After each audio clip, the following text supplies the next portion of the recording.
ہم سب جانتے ہیں یہ قرآن اللہ کا کلام ہے، اور اللہ کا کلام بڑا پختہ ہے، عربی میں ہے، یہ اپنا معنی و مفہوم رکھتا ہے، بات سمجھاتا ہے، اور جو بات کرتا ہے اٹل کرتا ہے، محکم کرتا ہے، اسے چیلنج نہیں کیا جا سکتا کہ یہ غلط ہے، یہ جملہ درست نہیں ہے، یا اس کا جو حکم ہے، جو مسئلہ بتایا گیا ہے اس پر عمل نہیں ہو سکتا۔ پچھلے دور کے لوگ اس پر عمل کر سکتے تھے، آج اس پر عمل نہیں ہو سکتا، یا آج اس میں تھوڑی سی تبدیلی کر دی جائے، نہیں۔ والقرآن الحکیم، قسم ہے قرآن کی جو بڑا حکمت والا ہے، بڑا مضبوط ہے، محکم ہے، ناقابل تغیر ہے اور ناقابل تبدل ہے۔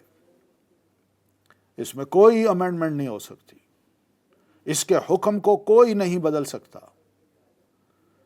یہ محکم قرآن ہے، اور اللہ اپنے اس کلام کی قسم کھا کے فرماتے ہیں کہ انک لمن المرسلین، یقین مانیے، ہم کہتے ہیں انک، یقیناً آپ، یہ اللہ تعالیٰ فرما رہے ہیں۔ دنیا جو مرضی کہے، مانے نہ مانے، لیکن اللہ تعالیٰ کا انتخاب ہے، اور اس نے انتخاب اپنے اسی پیارے محمد ابن عبداللہ کا کیا ہے صلی اللہ علیہ وسلم، جو سب سے آخری ہیں اور سید الانبیاء ہے۔ آپ کو چنا اللہ تعالیٰ نے، دنیا نے نہیں چنا۔ دنیا چنتی ہے، پھر بعد میں متنفر ہو جاتی ہے، مگر اللہ کا چننا ایسا ہے، اس کو پتہ ہے کہ بڑے بڑے مشکل مراحل میں بھی یہ اللہ کا نبی پہاڑ کی طرح اپنی جگہ پر کھڑا رہے گا، ٹلے گا نہیں، کبھی ریزائن نہیں دے گا، کسی کی دھمکیوں سے مروب ہو کے اپنے مشن کو نہیں چھوڑے گا۔ انک لمن المرسلین، یقین مانیے، ہم کہتے ہیں کہ آپ اللہ کے رسول یقیناً رسولوں میں سے ہیں۔ جس طرح ہم نے پہلے رسول بھیجے، اسی جماعت کی ایک کڑی کا آپ آخری ایک سلسلہ ہیں، اور آپ پہ آ کے نبوت اور رسالت ختم ہو گئی۔ انک لمن المرسلین، آپ کو ہم نے بھیجا ہے، آپ خود نہیں آئے، ہم نے آپ کو اٹھایا ہے، ہم نے آپ پر وحی نازل کی ہے، ہم ہی نے آپ پر قرآن نازل کیا ہے، اور ہم ہی ہیں جو آپ کے بارے میں یہ اناؤنسمنٹ کر رہے ہیں کہ آپ واقعی اللہ کے رسول ہیں۔ اور پھر رسول کیا کچھ کر رہا ہے؟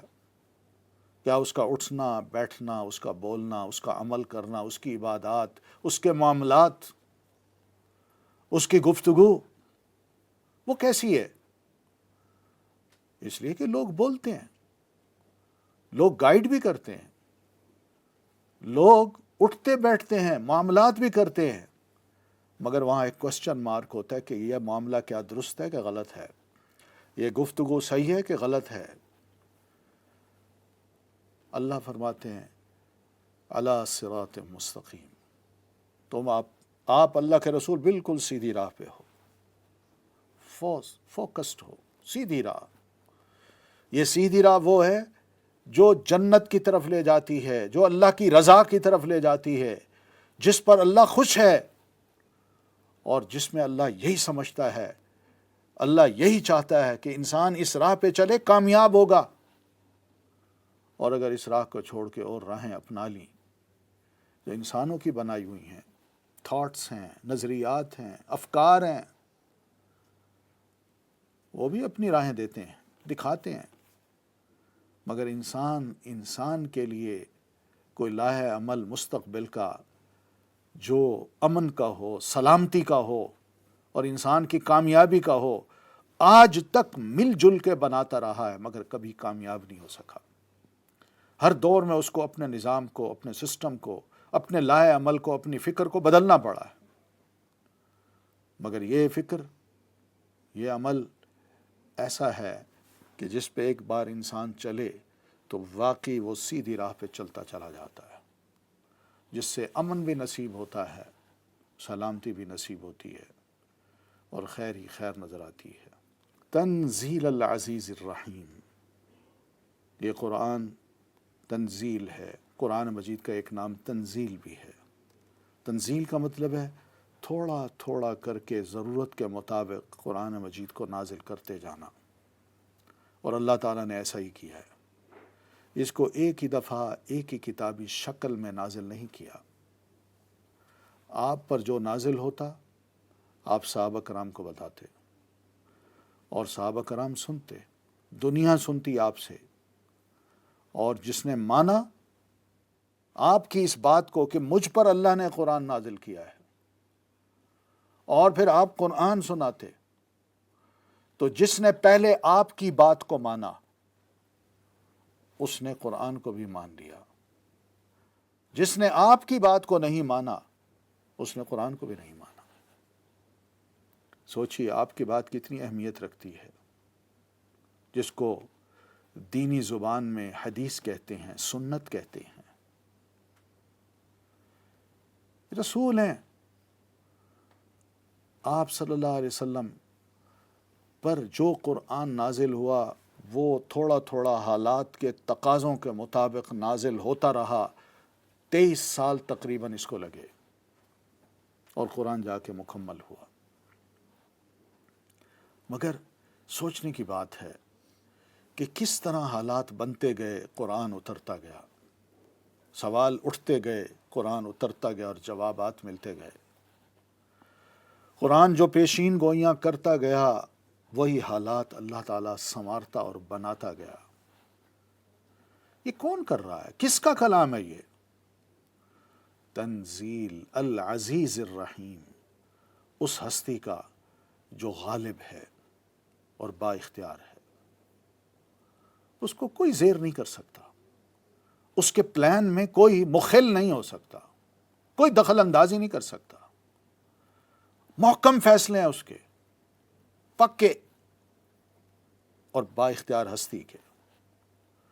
جہاں وہ اتنا عزیز ہے، غالب ہے، کنٹرولر ہے، با اختیار ہے، وہاں وہ فرماتے رحیم، میں رحیم بھی ہوں۔ کیونکہ جب اس نے نازل کرنا چاہا تو جبریل امین جو فرشتوں کے سب سے بڑے سردار ہیں، فرشتے ہیں، اللہ تعالیٰ نے ان کے ذریعے سے نبی علیہ الصلاۃ والتسلیم پر نازل کیا، اور فرشتے ان کے ارد گرد تھے۔ نبی علیہ الصلاۃ والتسلیم پر اترے اور آپ صلی اللہ علیہ وسلم پر نازل کر کے جو ضرورت کی آیات ہوتی وہ چلے جاتے۔ اس میں کسی کو جرت ہی نہیں ہوتی تھی، کسی شیطان کو یا جن کو، کہ وہ اس میں کوئی دخل اندازی کر سکے۔ جیسا جبریل امین نے اوپر سے ریسیو کیا ویسا ہی نبی علیہ الصلاۃ والتسلیم کے قلب اطہر پہ آ کے اتار دیا۔ یہ کون کرتا ہے یہ کام؟ عزیز۔ اور جب اتارا تو پیارے نبی علیہ الصلاۃ والتسلیم سے ویسا ہی بلوایا، ویسا ہی تلاوت کروایا جیسا کہ اللہ تبارک و تعالیٰ نے آپ کے دل پر اتروایا تھا۔ یہ کون کرتا ہے؟ عزیز۔ اور جب اس کو لکھوا لیا، پڑھوا دیا پیارے رسول صلی اللہ علیہ وسلم کی طرف سے، تو دلوں میں، دماغوں میں اس کو یادداشت کے طور پر محفوظ بھی کروا دیا۔ یہ کون کرتا ہے؟ اللہ تعالیٰ، عزیز۔ اور آج 1500 سال ہو گئے ہیں، اس کا ایک شمع بھی بدلا نہیں جا سکا۔